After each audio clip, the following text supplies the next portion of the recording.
What is going on, everybody? It's Sacred Eagle, and today I hate bringing this video out on a Thursday.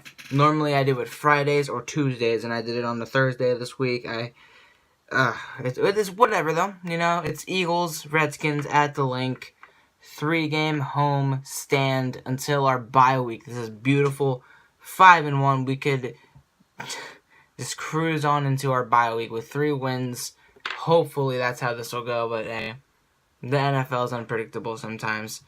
I'm just looking at the injury report for this game. You got Ron Darby, who is expected to be back by now.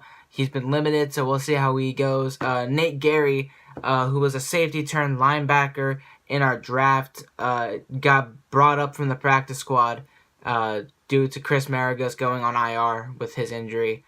Sad to see him go. Sad to see him go to the IR, but hey, gives Nate Gary a lot more opportunity, and I'm excited to see how he does, if they're going to bring him back to safety or they're going to keep him at linebacker, but he's going to be substituting as a safety. We'll see how it goes. But all in all, the team is healthy. That's the biggest thing right now. At each position, minus, of course, Maragos and maybe Darby, everybody is healthy. Everyone's ready to go for this division game. It's a big division game. The Redskins, again, yes. I know 2 of the 3 division games we played have been the Redskins, but we get them out of the way now. We could sweep them, be 3-0 in the division, have that sweep over them, because I right now feel like they're the only big threat that can change, or against us in the division. That can change, obviously, with Dallas, and who knows, even New York, if they get on a win streak like LA is doing right now. They've won 2 straight and probably going to win 3 straight. But in my opinion, this game comes down to what I said back in week 1. It was just a defensive game, and if play calling and execution all worked out well. And it did, for the most part. Wentz had to shake off some rust because they didn't play much in preseason, week 3 into August. So he was missing passes down deep down the field, of course. But you saw those plays made by him, and that's with Josh Norman in the game. This is without Josh Norman. Most likely, 100% certain, no Josh Norman on Monday nights. That's a big advantage, because that gives Alshon Jeffrey more freedom. He can go up against other corners that might not do well against him, so that could mean that Alshon Jeffrey can get open more, and that would mean Wentz isn't just throwing to Aguilar and Ertz, and maybe here and there, you get some Smith, a couple passes to Alshon. I feel like everyone's going to get a certain amount of touches. I feel like Ertz and Jeffrey are going to lead the way this game. And I'm going to go out and say the Eagles are going to win this game. It's going to be like a 27-20, 31-23 kind of game.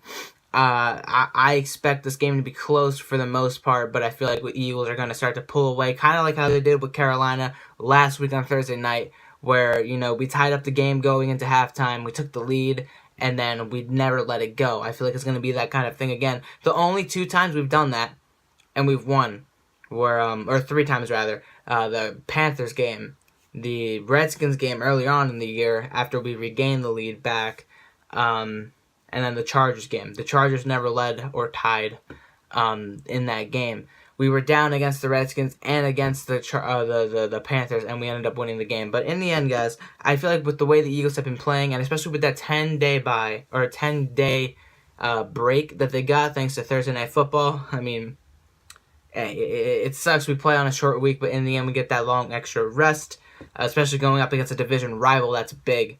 And a division rival that's banged up, almost blew a game to the 0-6 49ers last week on Sunday night, or Sunday afternoon, so there's definitely room for concern as far as the Redskins go, but they're still a big threat. You cannot underestimate them. Kirk Cousins in that passing attack has been pretty solid the past couple of games, and they've been a big factor. That's why they won. Chris Thompson, we had to shadow the guy. Put Nigel Bradham on him, put Jordan Hicks on him, put somebody on him, because he is going to be a big factor in that passing game. I know you got Terrell Pryor, you got James Crowder, you got Vernon Davis and Jordan Reed at tight ends. I get that, but Chris Thompson is leading their team right now in receiving yards and had over 100 on receiving last week against the 49ers. Granted, it is the 49ers, but still, he is a threat, not just running the game, or in the run game, but in the pass attack, and we do not want to let that happen. We don't want to see us not get burned by Pryor or Crowder but get burned by the running back Thompson, the one guy you wouldn't expect a team to get burned by so easily. I don't want to see that happen. I don't want to see us allow 100. I don't want to see us allow 50 to the guy. Because seeing the 49ers allow 100 on him last week, that's crazy. I don't think we're going to do that. We know. In the end, I'm just concerned. That's all it is. Just concerned, and I don't want to see that happen. But looking at the injury report right now, Bo Allen's been limited with the foot injury. Cox has been full participation with that calf injury, so that's really good to see. Darby has been limited, so at least he's getting some time out there. Hicks has been limited with the calf. That's day to day. We'll see how he goes. He has an extra 3.5 days. Brandon Graham, full participation with that shoulder injury that's been bugging him for the past couple of weeks now. Tim Jernigan was limited with an ankle injury. Lane Johnson, full participation with that concussion, and Wendell Smallwood, full participation with that knee. So in the end, I think we're going to be completely fine. The big question mark is definitely Ron Darby.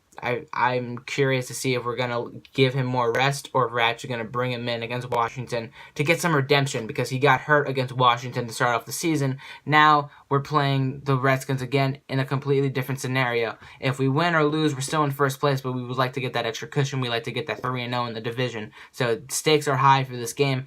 I wonder if he's going to push himself to get into this game. So tell me in the comments down below, guys, what you think of this game, the matchups and everything. I really just hope to God Vernon Davis and Chris Thompson do not come to bite us in the ass in the linebacker spot, because those are two mismatches right there. You got Jordan Hicks, Nigel Bradham against Jordan Reed and Vernon Davis. And then, of course, you got Chris Thompson against the entire linebacker secondary. So in general, if we can shut down their run game, if we can just shut down how well they execute their run plays and make them one-dimensional and get to Kirk Cousins like we did back in Week 1, we'll win this game and we'll continue the 3-game home stand at 6-1. So tell me what you guys think. Subscribe if you are new. Fly, Eagles, fly, and I'll see you all later. Peace out.